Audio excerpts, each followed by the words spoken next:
We were doing the chapter Keeping It from Herald. In the very first, हम लोगों ने पहला जो पढ़ा था वो ये था कि हेरोल्ड जो है he was a very intelligent and curious boy and that was one of the major reason कि जो उसके पेरेंट्स थे they wanted to keep the secret that his father was a professional boxer. In the second one we had studied कि उसके father जो थे how he was very humble nature, how he used to come in the words of others. Even जो Harold का जो नाम है it was kept because उसकी मदर चाहती थी हेरोल्ड की. So this is what we have learned. और फिर there was a very humorous situation. Harold के जो फादर थे he did not want to fight the last match because Harold के जो अंकल थे यानी कि मिसेस ब्राम्बल के जो ब्रदर थे उन्होंने उसको समझाया था कि अगर वो ये लड़ाई लड़ेगा then what will happen is that his name, his picture will be there in the newspaper. And if Harold comes to know about that, तो हो सकता है कि he may feel ashamed. और यही बात सुनकर मिस्टर ब्राम्बल जो है he decides not to fight.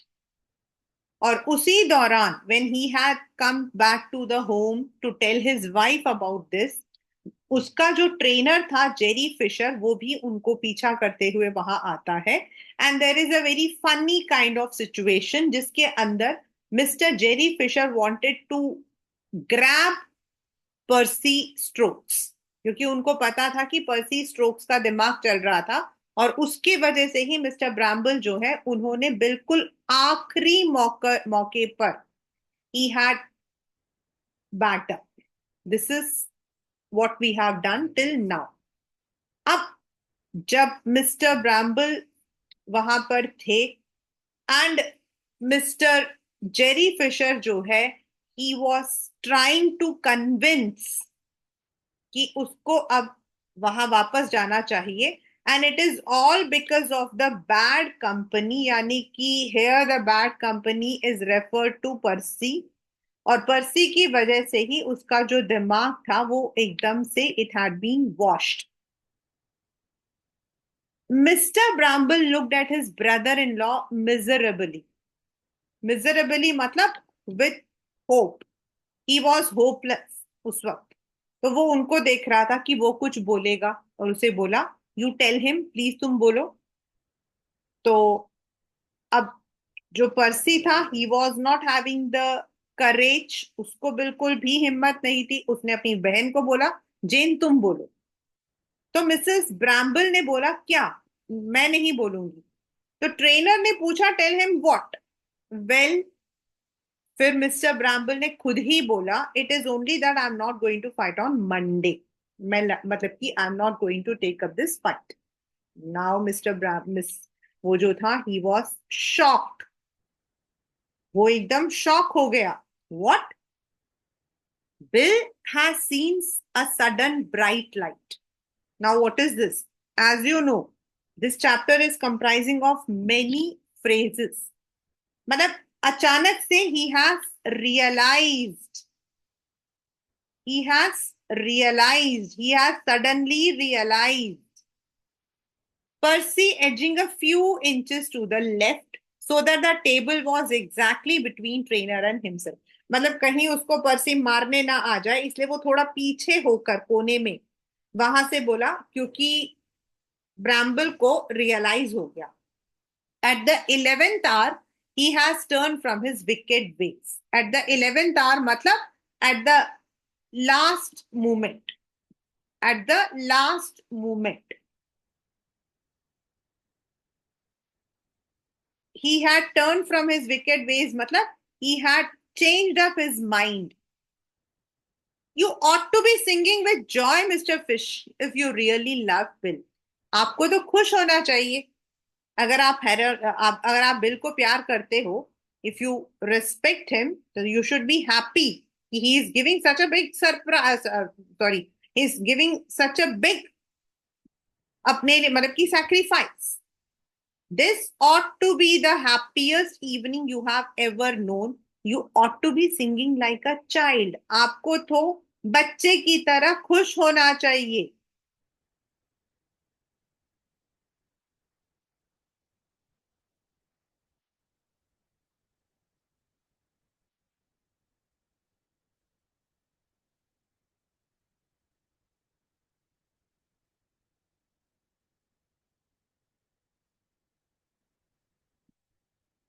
A strange guttural guttural होता है ना जो हम यहां से निकालते हैं आवाज.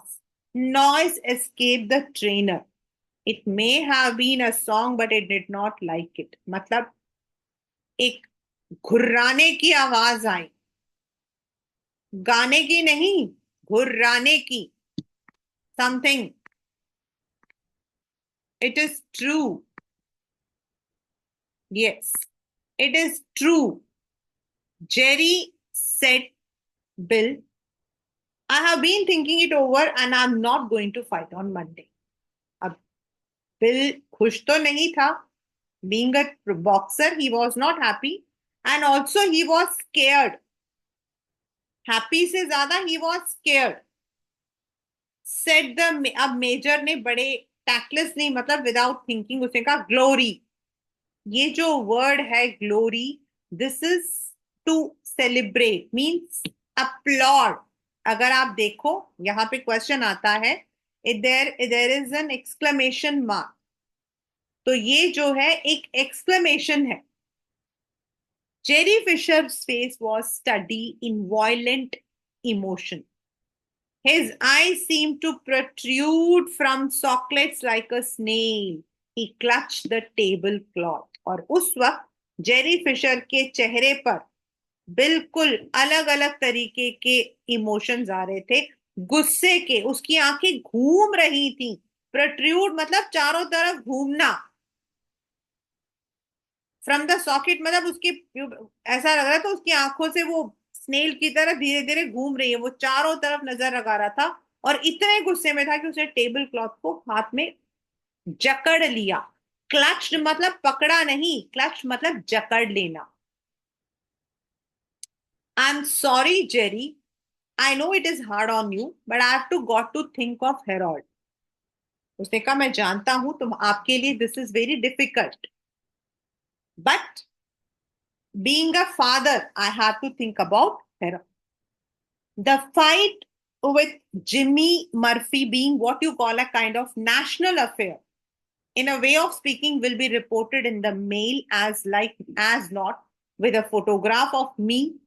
आपको पता है कि ये एक नेशनल न्यूज होगा और नेशनल न्यूज को मेल जो मेन आपका वहां का जो मेन न्यूज पेपर है उसमें छापा जाएगा जिसमें मेरी तस्वीर भी हो सकती है. और हेरोल्ड जो है वो इसको पढ़ता है. We have been keeping it from all these years that I'm in a profession, and we can't let him know now. He would die of shame.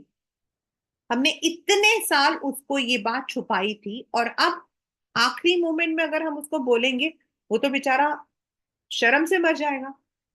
बेचारा Fisher, he was in a soup. वो बेचारा फंस गया. He was crying.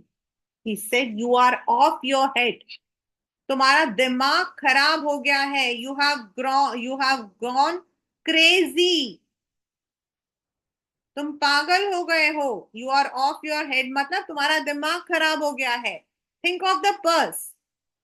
अरे पैसों के बारे में तो सोचो. यहां पर जो पर्स है दिस इज कॉल्ड एज सिनेक्डॉक.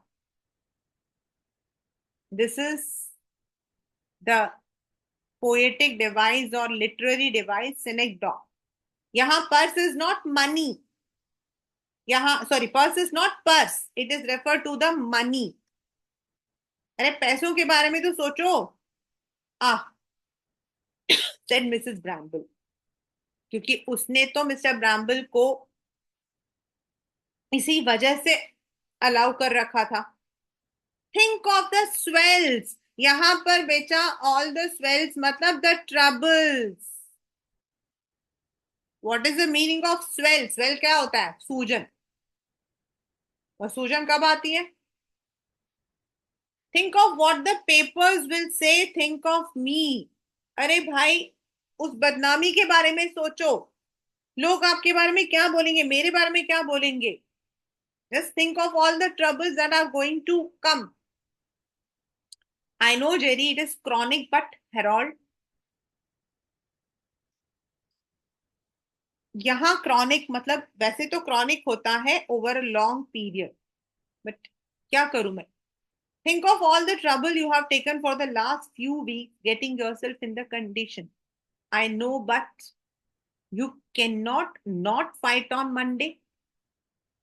उसने कहा, और अब तुम कह रहे हो कि तुम खेलना नहीं चाहते, but Harold Jerry, he will die of the disgrace.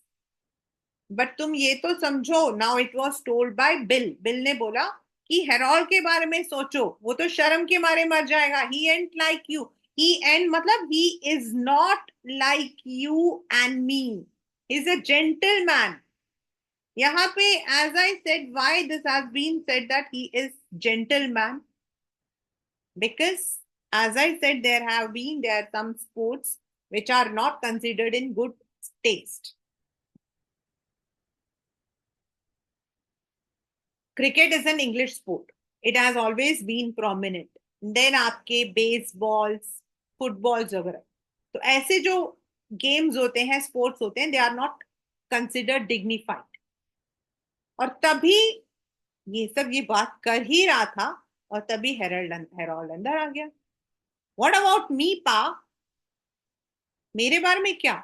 Said a youthful voice at the door, and Bill's honest blood froze at the sound.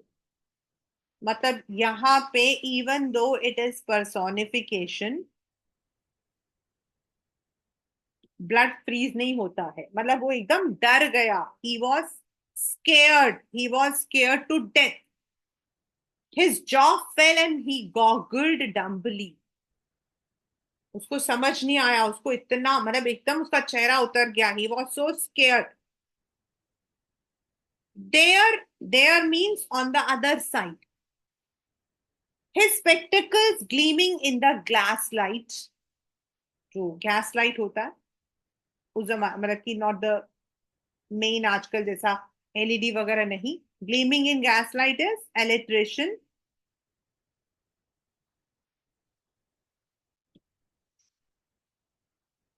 His cheeks glowing with the exertion of the nice walk. अच्छी walk करके आया था, उसका चेहरे में वो पसीना आता है, एकदम ग्लो आ जाता है ना। And his eyebrows elevated with surprise stood Harold himself. और वो एकदम हैरान, मेरे बारे में क्या हो रहा? Hello, Pa. Hello, Uncle Percy. Somebody left the front door open. What were you saying about thinking about me, Pa? Ma, will you hear my piece of poetry again? I think I have forgotten. अब वो बच्चा था, innocent था। उसने कहा, बताओ तो पापा, अंकल बताओ ना। किसी ने दरवाजा बाहर खोल रखा था, मतलब यार वो ये क्यों बोल रहा है? Because he had entered the room without any knock. और आप मेरे बारे में क्या बोल रहे थे? Eight the same time he was also bothered about his poem. अपनी मम्मी को साथ में ये भी बोल रहा था कि मम्मी मेरा poem soon low please. The four adults surveyed the innocent child in silence. Four कौन थे? Jerry, Mrs Bramble, Mr Bramble and Percy. On the faces of three of them, that is Mr. Bramble, Percy and Mrs. Bramble, consternation was written. मतलब बाकी जो तीनों हैं उनके चेहरे पर तो एकदम डिसअपॉइंटमेंट था, दुख था, एंजाइटी थी। थ्री कौन कौन? Mrs Bramble, Mr Bramble and Percy. In the eyes of the fourth, और चौथा इंसान Fisher, there glittered that nasty steely expression of the man who sees his way to getting a bit of his own back. और जो चौथा इंसान था उसके चेहरे पर अलग से इमोशंस थे, जो अपनी बात को लेकर आना चाहता था, who sees his way to getting a bit of his own back. जो अपना काम करवाना चाहता था, may be a selfish look.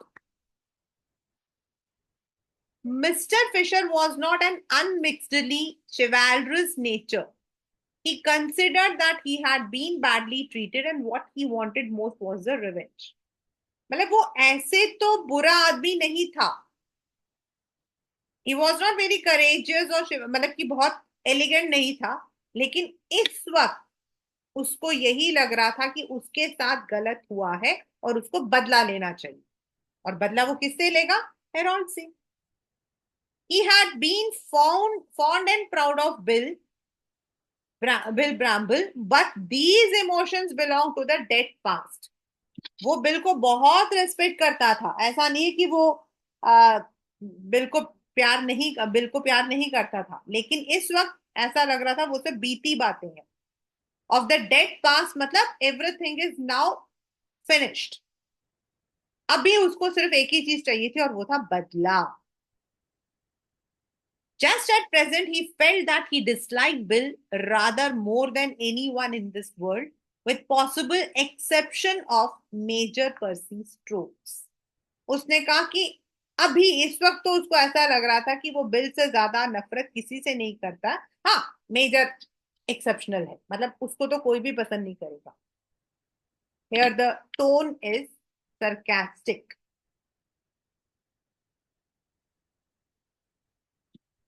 व्यंग्य. सो यू आर हैरोल्ड और यू टॉमी. यहां पर जो टॉमी है ना, ये कोई नेम नहीं है. This is to just address the boy. अच्छा तो तुम हो बच्चे, वैसे बोलते हैं ना. he said in a metallic voice, then just you listen here a minute. तो सुनो. अब बिल डर गया. Jerry, you keep your mouth shut or I will dot you one. नहीं तो मैं तुम्हें एक लगा दूंगा. Mr Fisher retreated and grasping a chair swung it above his head. उसने एक चेयर उठाया उसके सर पे. You better. Mister Fisher do be a gentleman. अब मिसेस ब्रैम्बल ने भी उसको समझाया कि प्लीज थोड़ा तमीज से पेश आओ. There was a crooning winningness in Percy's voice. My dear sir, do nothing hastily. Think before you speak. Don't go and be so silly to act like a mutton head. Mutton head is foolish. Mutton head मतलब foolish. उसने कहा please कोई भी चीज हेजली, hasty मतलब जल्दबाजी में. इन अ हरी. Hasty मतलब इन अ हरी. कोई भी काम जल्दबाजी में मत करो. Don't go and be so silly to act like a mutton fish. Don't be a foolish person. Mutton head मतलब foolish person. बिल्कुल बेवकूफों के जैसे काम मत करो.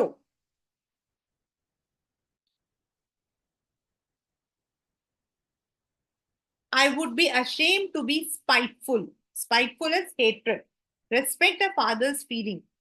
Please, किसी भी पिता के को थोड़ा सा रिस्पेक्ट करो.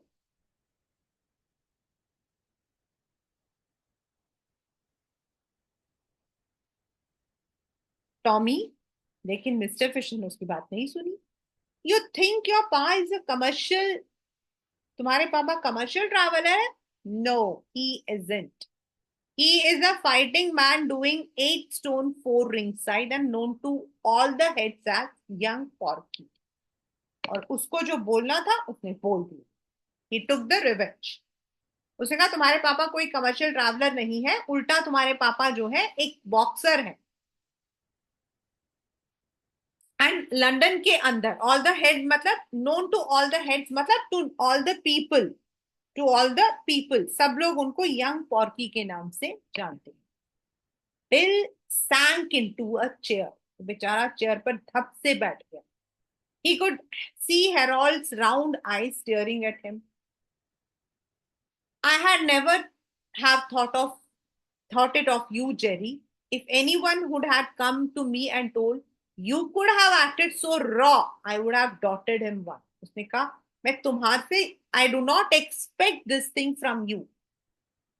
अगर मुझे किसी ने पहले बोला होता ना कि तुम ऐसा कर सकते हो, तो मैं शायद उस इंसान को चांटा लगा देता, लेकिन मैं उस पर कभी बिलीव नहीं करता। तो जेरी ने भी कोई कसर नहीं छोड़ी, उसने कहा, and if anyone had come to me and told me I should live to see the day when you broke training a week before a fight at the national, I would have given him one for himself. और मैं भी ऐसा ही करता। अगर मुझे कोई बोलता कि तुम एक हफ्ते पहले जो है you are going to leave the training, तो मैं भी उसको जवाब, मतलब कहने का मतलब both of them said they could never believe कि Jerry was such a nuisance, such a rude person. तो जेरी ने कहा मैंने आपसे भी ये उम्मीद नहीं की थी। अब पर्सी, जो उसके मामा है, Harold, my lad, you must not think none of the worst of your past for have been a man of wrath. He had not seen the bright light then. It is all over now. He has given it up forever. And there is no call for you to feel ashamed. और वो जो है उसको console करने लगा कि बेटा अपने पापा के बारे में गलत मत सोचो। यू मस्ट नॉट थिंक, मतलब you should not think anything wrong about your father. Man of wrath मतलब सम पर्सन हु इज डिस्ट, मतलब की जो नुकसान देता है। He had not seen the bright light then, मतलब he was not।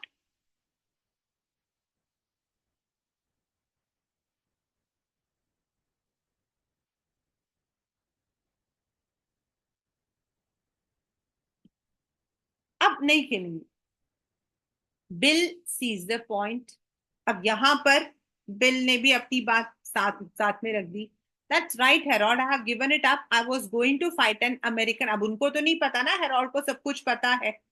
तो वो एक्सप्लेन कर रहा होता है कि I was going to fight an American name Murphy at the national next Monday, but I am not going to now and nor if they come to me on their bended knees, not even if the king of England came to me on his bended knee. तो उसने कहा कि भाई मैं अब ना नहीं खेलूंगा, टेंशन मत लो।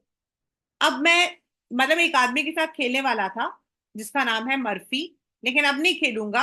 इवन अगर वो लोग आते हैं अपने घुटनों के बल, बेंडेड नीज मतलब अपने घुटनों के बल, even they bend, nor even king of England came to me, अगर राजा भी अगर मेरे से आकर जो है रिक्वेस्ट करेगा तो भी नहीं करूंगा।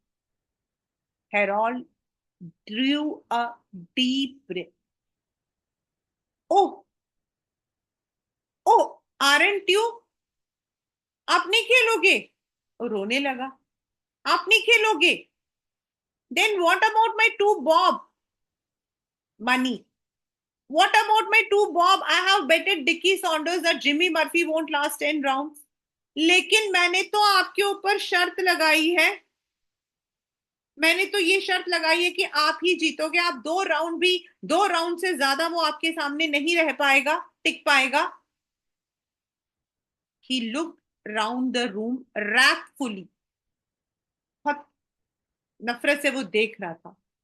It is thick, he said in a crisp, gentlemanly voice of which his parents were so proud। ये गलत है। It is thick means it is wrong. It is jolly thick. ये बहुत ही बड़ा, बहुत बड़ी गलती है। थिक यहां पर is not the physical thickness बेटा, यहां पर it is not the physical thickness, it means it is wrong. A chap, यहां पर chap means a boy, takes trouble to study form and saves up his pocket money to have a bet on a good thing, and then he goes and get let down like this। बेचारा एक बच्चा पढ़ाई करता है, अपने सारे के सारे पॉकेट मनी को सेव करके एक अच्छी जगह पर बेट पर लगाता है, और अब ही गेट्स लेट डाउन, और उसको जो है आप लोग इस तरीके से उसकी बेइज्जती करवाओगे। It may be funny to you but I call it rotten. आपके लिए शायद ये मजाक है, बट मेरे लिए it is something very bad. Rot क्या होता है? सड़ना। रॉट का मतलब होता है सड़ना।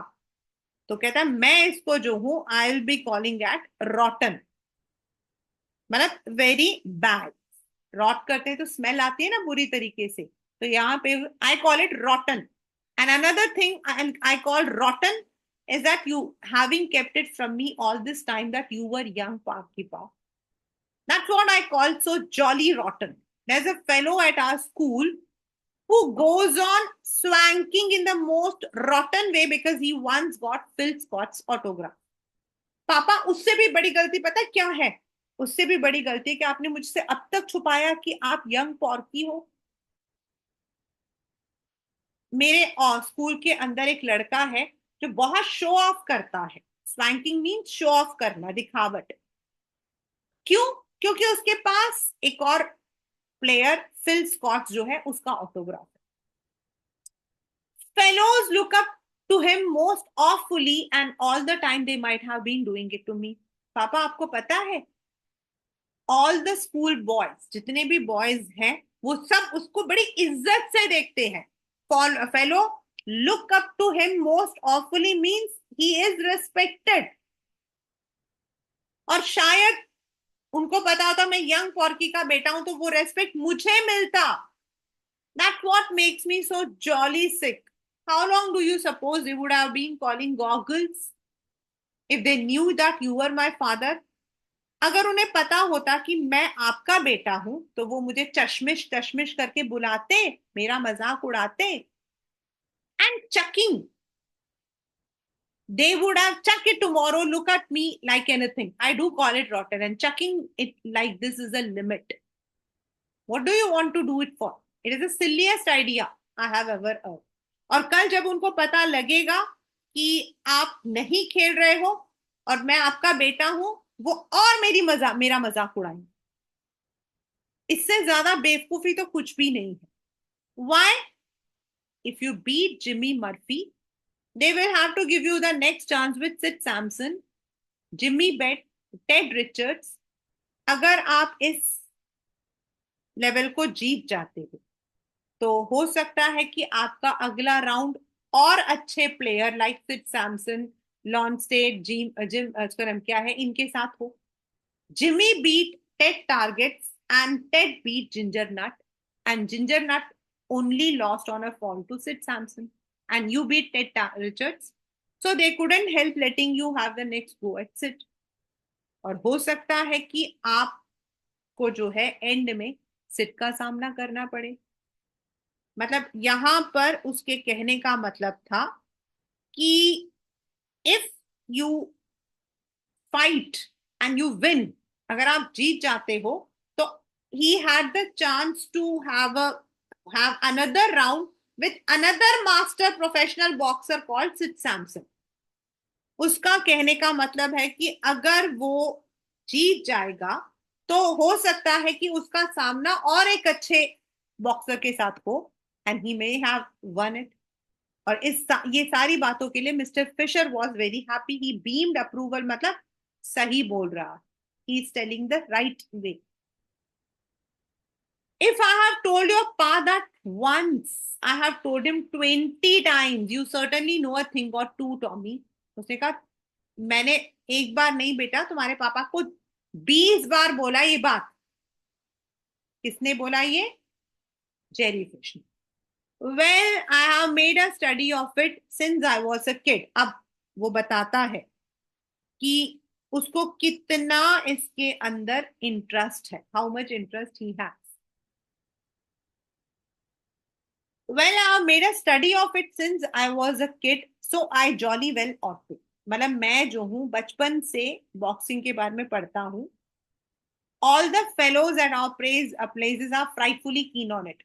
और मेरे क्लास में जितने बच्चे सबको ये पसंद है। One chap got a snapshot of Jimmy Wild. At least he says it is wild, but I believe it is some ordinary fellow. मेरे क्लास के अंदर एक लड़के के पास एक जिमी वाइल्ड की फोटो है। वो तो कहता है वो जिमी वाइल्ड है, मुझे तो लगता है वो कोई ऐसा ही कोई एरा गहरा है। Any how it is jolly blurred, so it might be any one. मतलब वो जो फोटो है वो बहुत ब्लर्ड है, पता नहीं वो जॉनी मतलब कि जिमी है या कोई और। Pa, can't you give me a picture of yourself boxing? I could swank like anything. मैं भी सबको शो ऑफ करूंगा, मैं तो यंग पॉर्की का बेटा हूँ. And you don't know how sick a chap gets of having chaps calling him goggles. आपको पता है कितना बुरा लगता है जब मुझे लोग चश्मे चश्मे चिढ़ाते हैं. और ये सारी बातें कहकर हेरोल्ड ने पूरा जो उनके दिमाग में एक बात था कि इंटेलिजेंट बच्चा जो होता है वो सिर्फ पढ़ाई करता है, he doesn't learn about anything else. Intelligent बच्चा जो है, he would not like his father to be a boxer, he would like his father to be in a good profession. उसको ऐसा लगा था, वो सब कुछ क्लियर हो गया. They came to know that Harold was like any other boy. वो भी शर्तें लगाता था, वो भी झगड़े करता था, वो भी चिढ़ाता था, वो भी चिढ़ता था. Everything was like that. Now, Bill, said Mr. Fisher, you and me had better getting back to the White Hart. अब तो तुम चलोगे ना. अब बेटर है कि तुम चलो. क्यों? Why he said this thing? Because now he knew that Harold has already come to know. और हेरोल्ड को जब पता लग ही गया है तो देयर वुड बी नथिंग, कोई प्रॉब्लम नहीं है. और बिल उसके पीछे पीछे चल पड़ा. Harold broke the silence which followed there departure. जब वो लोग चले गए तो हेरोल्ड जो है फिर से नॉर्मल हो गया. उसने कहा, the animated expression which had been on his face as he discussed the relative merits of Sid Sampson and Ginger Nut had given place to the abstracted gravity of the student. What does it mean? He had become as he was. जैसे वो हमेशा पहले था वैसे ही, जैसे वो हमेशा पहले कर रहा था वैसे ही नॉर्मल हो गया. पहले अभी थोड़ी देर पहले वो किसके बारे में बात कर रहा था? सिड सैमसन के बारे में बात कर रहा था, जिंजर नट के बारे में बात कर रहा था, स्पोर्ट्स के बारे में बात कर रहा था. बट अब वो वैसा ही बच्चा बन गया जैसे वो अपने पेरेंट्स के सामने रहता था. अच्छा बच्चा जो पढ़ाई में इंटेलिजेंट हो. माँ, मिसेस ब्रैम्बल स्टार्टेड कन्वल्सली. कन्वल्स होता वैसे तो दौरा पड़ना, लेकिन यहाँ पर कन्वल्सली मतलब she was not able to control. मतलब उसको नहीं पता था कि उसका जो बच्चा है वो इतना इंटेलिजेंट भी है. At the same time he was so sporty also. Yes dearie. और उसने वैसे ही बोला, हाँ बेटा बोलो. Will you hear me? Mrs Bramble took the book. Yes mother will hear you precious. हाँ बच्चा, मम्मा आपकी बात सुनेंगी, बोलो. शी सेड मैकेनिकली, मतलब वो जो ऐसा बोलती थी. Harold fixed his eyes upon the cut glass hanging of the chandelier. और वो ऊपर की तरफ देखता जैसे वो हमेशा रूटीन बोलता है, be good sweet maid and let who will be clever clever do noble things. और उसने जो है वही चीज बोलना शुरू कर. So at the end things came back in such a manner कि पूरा का पूरा जो टेबल है वो आपका टर्न हो गया. बिकॉज उन लोगों को लगता था कि एक इंटेलिजेंट बच्चा जो पढ़ने में बहुत इंटेलिजेंट है, जो बच्चा परफेक्शन का मॉडल है, डिसिप्लिन्ड है, he might not be liking the sports and all. But it was later prove that ऐसा कुछ नहीं है. Though he was an intelligent boy but he also love to be like all other kids. उसने भी शर्तें लगाई थी और उसने शर्त भी यंग पॉर्की पर ही लगाया था. So when he came to know about his father's profession, he was not ashamed, but he was proud. In fact, वो इस बात से गुस्सा हुआ that his father had not told him before. Otherwise, he would have also showed off this to everyone in the school. वो भी school में सबको दिखावत करता. तो what does it the entire chapter tell is कि when we मतलब कि हम जो है कई प्रोफेशंस को गलत समझते हैं, कम समझते हैं. But we must not think on that ground. Yes, if I say कि भाई चोरी करना प्रोफेशन है तो वो मैं उसका नाम क्या है, दैट्स आल्सो रिस्पेक्टेड, वो गलत है. Every person according to his ability, his situation comes with a profession. अगर हम क्रिकेट में खेलने वाले वो इंसान भी हैं, those who are toppers, those who are earning in crores, cricket में खेलने वाले वो भी हैं जिनको कभी नेशनल तो छोड़ दो, जोनल लेवल पर भी मौका नहीं मिलता है। सो नो स्पोर्ट्स या एक्टिविटी या फिर प्रोफेशन वो बुरा होता, आप उस प्रोफेशन को कितना अच्छा बना सकते हो, that depends on you. And हर प्रोफेशन का एक what you call as there is a rule, there are certain terms and conditions. So that doesn't mean कि दैट गेम इन्वॉल्व्स उस तरीके का, तो दैट इज रॉन्ग। जैसे हमने जब उनका देखा था जो आमिर खान वाली मूवी थी, उसके अंदर the girls were also wrestlers, and wrestling is a very good sport for those who actually want to. In many of the I think Japanese जो आपके वहां पे सुमोज होते हैं, एंड वहां रेसलिंग इज वेरी फेमस। तो there nothing is good or bad. It is a situation. It is how you respect your job. जो इंसान नीचे मतलब कि गार्ड का काम कर रहा है वो भी उतना ही रेस्पेक्टेबल है जितना कि एक इंजीनियर। एक टीचर उतनी ही रेस्पेक्टेबल है जितना कि एक डॉक्टर। वो अलग बात है कि हम we humans make this differentiation. हम कहते हैं अरे कुछ नहीं, वो टीचर है बस। We forget that teaching is the mother of all other professions. Teaching नहीं होगा तो डॉक्टर कौन बनेगा? डॉक्टर को सिखाने वाला भी टीचर ही होता है। It's the mother of all the profession, but we don't. हमें लगता है कि इंसान डॉक्टर बन गया, ओ माय गॉड। एक इंसान क्रिकेट खेल रहा है, oh my God, we are whistling, we are clapping, we are oh my God ये। लेकिन ऐसा नहीं है। every profession, every person who is doing something for himself, अपने आप को जिंदा रखने के लिए, अपने आप को पेट भर के खाना खिलाने के लिए अगर कोई भी इंसान एक डिसेंट प्रोफेशन लेता है तो दैट इज रिस्पेक्टेबल। लेकिन उनको लगा दैट वाज नॉट, और इसीलिए ऑल दिस काइंड ऑफ जो कंफ्यूजन था वो हुआ। But at the end, the confusion was completely removed because Harold also proved to be a normal child, शैतान, स्माइलिंग, मतलब कि बेट लगाने वाला, just like any other. हाँ, when it comes to the academic, uh, he was bit serious. That is the chapter, keeping it from Harold.